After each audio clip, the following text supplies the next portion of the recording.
개방 218 어디로 가야 할지 고민이라면 안녕하십니까. 북한 개방 방송의 오프너 선교사입니다. 북한은 중국처럼 개방하면 온 백성이 굶어 죽지 않고 살 수 있습니다. 북한이 개방이 되어야 복음이 들어갈 수 있습니다. 남북 통일은 북한이 개방이 되고 일정한 기간이 지나서 되어야 합니다. 개방이 없는 흡수 통일은 남북 모두에게 재앙이 됩니다. 오늘부터는 장효섭 선교사의 책 생명의 열쇠를 통하여 하나님을 만나는 방법에 대하여 방송을 드립니다. 두 번째로 어디로 가야 할지 고민이라면 요셉, 나를 위해서 기도해 줘. 백발의 할아버지 선교사님께서 나에게 기도를 부탁하셨다. 러시아에서의 선교 일정이 끝나서 다음 행선지를 정해야 하는데 어디로 가야 할지 모르겠다고 하셨다. 중국, 몽골, 필리핀 중 한 나라를 정해야 하는데 어디로 가야 할지 고민이라고 하셨다. 중국은 월급이 많고 몽골은 주변 선교사가 좋은 사람이고 필리핀은 자연환경이 좋다고 하셨다. 그 말을 듣는 순간 나도 모르게 반감이 솟구쳤다. 아니, 누구보다 기도에 힘쓰며 세상에 빛을 퍼뜨려야 할 선교사가 아닌가. 그런데도 자기 앞길도 가리지 못하여 남에게 기도를 부탁하다니. 나보다 훨씬 연장자이신데도 나는 무릅쓰고 충고의 말씀을 드리지 않을 수 없었다. 이것저것 조건을 따지지 말고 자기 생각을 내려놓고 자기 계획을 버리고 오직 주님의 인도를 간구하고 그 응답에 따라 순종하는 선교사가 되어야 하지 않겠느냐고. 그리고는 이렇게 주문했다. 선교사님, 목사님이 선교사님이 맞다면 오늘 밤에 당장 무릎을 꿇고 기도하십시오. 주님, 나를 인도하소서.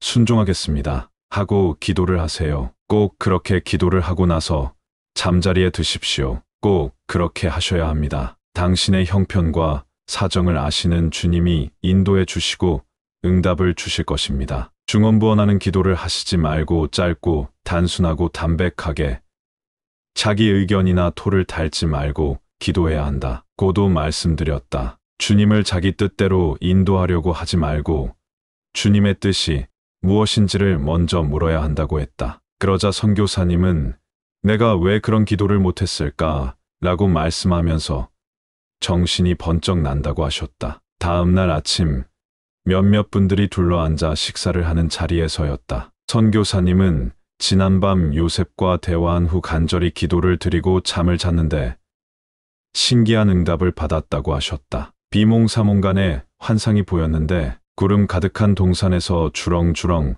내달린 방울토마토 한 송이씩을 따서 한국에 있는 자기 부인과 아들, 딸, 사위, 며느리, 손자에게 차례로 돌아가면서 먹여주는 꿈을 꾸었다는 것이다. 내 생각엔 하나님의 응답임이 분명했다. 꿈 이야기를 들은 사람들 중 몇 분이 각자 자신의 생각대로 꿈풀이를 했다. 하지만 목사님은 그분들의 풀이를 들어도 시원치가 않았는지 나에게 어떻게 생각하는지를 말해달라고 하였다. 나는 조금도 주저하지 않고 말했다. 목사님은 짐을 싸서 한국에 있는 가족의 품으로 돌아가셔야 합니다. 오늘 당장이라도 돌아가시는 것이 좋을 것 같습니다. 돌아가셔서 이곳에서 러시아 교인들을 섬기고 사랑해 주었듯이 한국 가족들을 사랑해 주고 잘 섬기도록 하세요. 그것이 바로 하나님께서 당신을 향한 뜻인 것 같습니다. 하지만 목사님의 생각은 달랐다. 당신은 선교지에서 선교하면서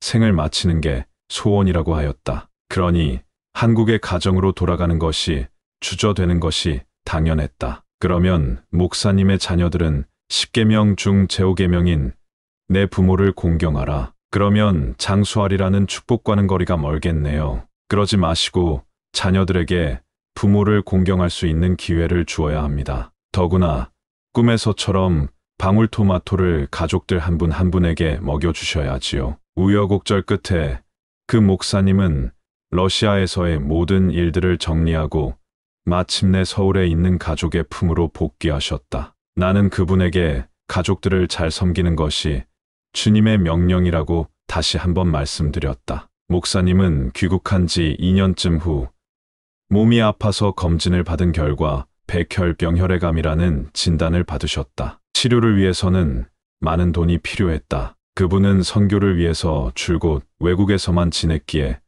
그만한 돈이 있을 리 없었다. 치료비 걱정이 컸는데 자녀들이 각각 500만 원씩을 모아서 큰 돈을 만들어 주었다. 대학병원에서 항암 치료를 받던 어느 날 나와 점심 식사를 하게 되었다. 러시아에서 나와 처음 만났을 때 나의 말을 듣지 않고 러시아에서 다른 나라로 고집 피우고 떠났더라면 어떻게 되었을까? 혈액암이라는 병을 과연 찾아낼 수가 있었을까? 어쩌면 병명조차 알지 못한 채 낯선 땅에서 죽음의 길을 갈 수도 있었을 것이다. 목사님은 그때 귀국한 것이 얼마나 다행인지 모른다고 거듭 말씀하셨다. 주님이 가정으로 돌아가라고 인도해 주셔서 한국에 돌아와 가족들과 지내다가 병도 발견하였고 죽으면 안 된다고 울고 불고 하는 자녀들의 사랑을 한 몸에 받으며 힘들긴 하지만 치료를 잘 받고 있다고 하셨다. 이 모든 상황이 그저 하나님께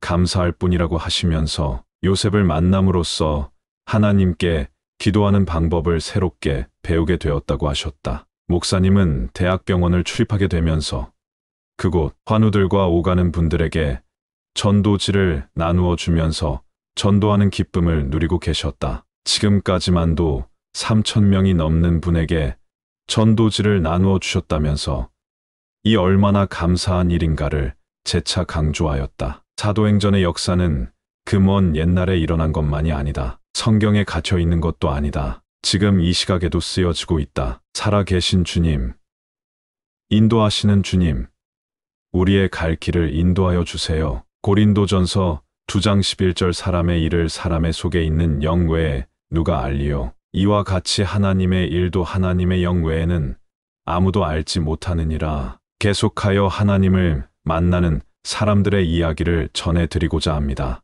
하나님의 만남의 기적, 네 번째 이야기를 기대하여 주세요.